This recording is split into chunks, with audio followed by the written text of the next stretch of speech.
Thank you for tuning in to the best parenting show on the internet, Post Daily Dose. It's the Post. It's the Post. It's the Post. The Post Daily Dose. It's the Post. It's the Post. It's the Post. The Post Daily Dose. It's the Post. It's the Post. Hey guys, Kristi, Saul, the co-founder of the Post+Institute, coming at you guys live for an early episode of the Post Daily Dose. We have a new little jingle. It just came in my mind. I mentioned that we're working on improving our social media and have some really great young folks who are helping us out. And they have this little jingle that I think we're going to be using it like on our podcasts and also on YouTube. And it is just so cute, but they're singing in the background. It's the Post, it's the Post, it's the Post Daily Dose. So yeah. Okay, happy Friday, you guys. So I'm coming early because I'm just going to be really straight honest. I have some self-care scheduled for this afternoon. I have a massage. I have a massage scheduled for 3:30 this afternoon, and I need to run some errands before I go do that. And I'm pre-planning because after the massage, I'm going to pick up dinner for my kids and I want to enjoy that dinner, and then I want to enjoy a nap. Hey, Stefan, how's it going? How are things in the Netherlands? So good to see you. Our counterpart in the Netherlands with Post Parenting saying, hey, stud. That's awesome. So, of course, I want to give these books a little plug. So, we have this one on promotion, feartolovebook.com. On our website, you can buy both of these together with a little discount. There's so many different ways you can purchase it, just whatever is going to meet your need. If you use the promotion, there's a process of upgrades that you'll be offered that you can either accept or decline. But one of the upgrades does include getting this book along with, it is 13. Actually, it's a set of 13 audios called The Great Behavior Breakdown. And Brian covers 27 different behaviors in those 13 different recordings. That was actually, he did the recording session first, and then the book was based on it. And that is actually one of the upgrade options that's available when you go through the promotion that's on feartolovebook.com. So it's a great way to get both. So anyway, thank you guys for letting me come on early since I have some indulgent self-care that I'm going to do this afternoon. And I'm so glad that everybody in my world is well enough for me to go do things to take care of myself. And when I get home, I plan... Oh, Stefan is sharing some news, new flash. He is starting a transcript of the Great Behavior Breakdown in November, which means he's such a jewel. His family is beautiful. Such a pleasure to meet them and to have them join our efforts. Such a cool story. We should do that as a podcast sometime, Stefan. Have you and Kirsten get on and share your story and your journey. But anyway, that means that the Great Behavior Breakdown is soon going to be available in Dutch. So, dun, dun, dun. That's so very cool. So I wanted to just hop on. I wanted to talk a little bit about tomorrow. Tomorrow's Halloween. Tomorrow's Halloween, and we still have lots of issues regarding COVID. We still have some communities that are in lockdown. Then we have other communities that are not in lockdown. We have within my community, I have people who are living as quarantined, and have people who are not living as quarantined. I have people who wear masks everywhere they go and people who don't wear masks everywhere they go. It's all very confusing about what it is that we are supposed to be doing or what is in the best interest of our health. And I'm not even going to talk about the arguments. I'm just going to state the fact that it is confusing. So that also means that Halloween is a little bit confusing. I don't know. What are you guys going to be doing tomorrow? Are you guys going to be going out trick-or-treating? Are you going to stay home? Are you going to do something special at home? Maybe make a special treat at home, a special dinner, watch a special movie, maybe get out some games or create some games, or Maybe make something for your neighbors that your kids can share with them as a special treat. I'm just throwing out things that might be enjoyable. I know here there's going to be people trick-or-treating. In fact, I've got some friends who are planning on going out. We were talking about that. And so let's just talk about the heightened emotions that may come up. And they can come up around a lot of different things. So you can take this conversation about Halloween and you can just expand your thinking and apply it wherever it may fit.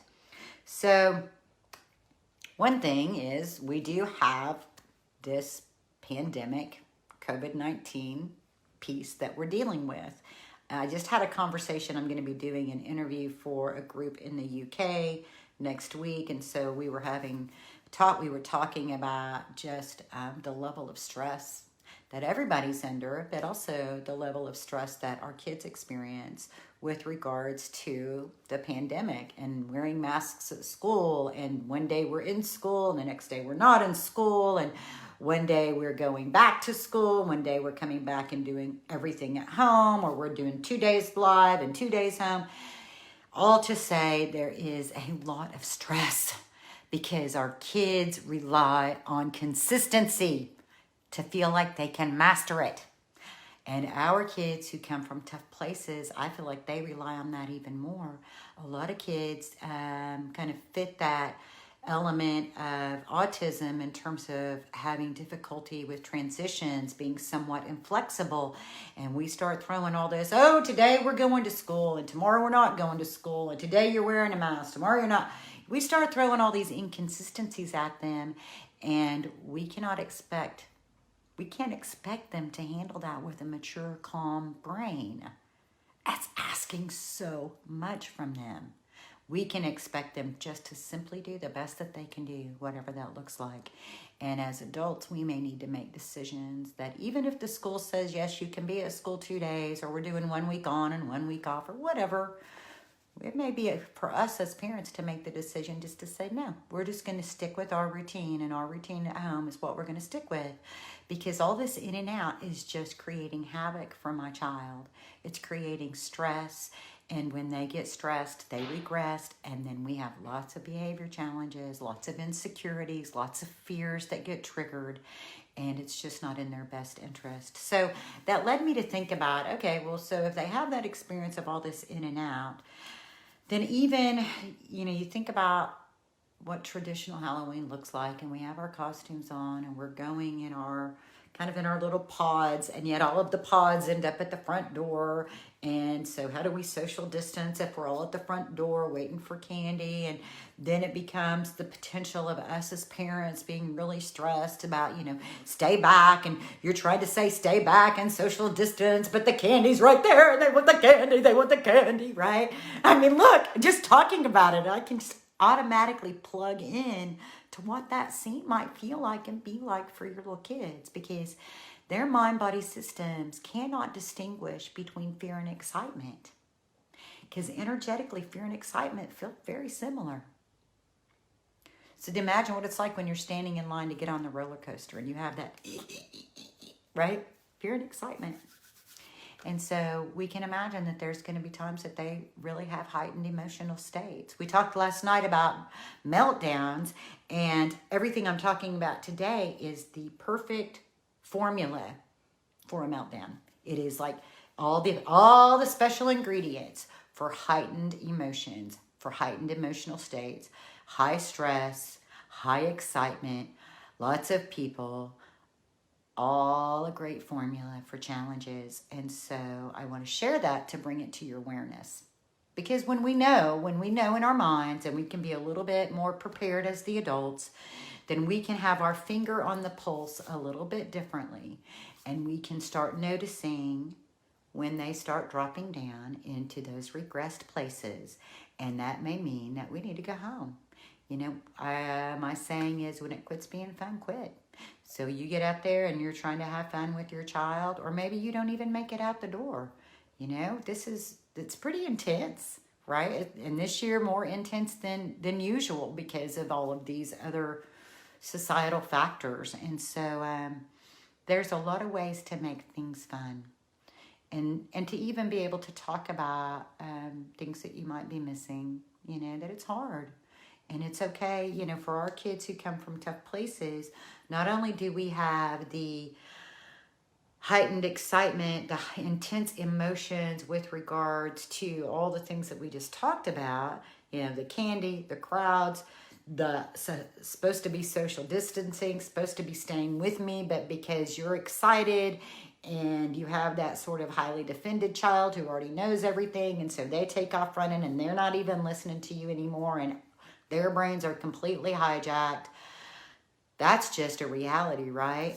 So then we add in all the pandemic things, and that's a piece of it. But then we also have to add in that holidays tend to be markers, right? They're important occasions in our world. And because they're marked as being these important occasions in our world, depending on your child's history, there may be some significant memories that come along with that. And they could be great memories, or they could be not so great memories. But what they are is they're memories of how things were at a place that they used to be.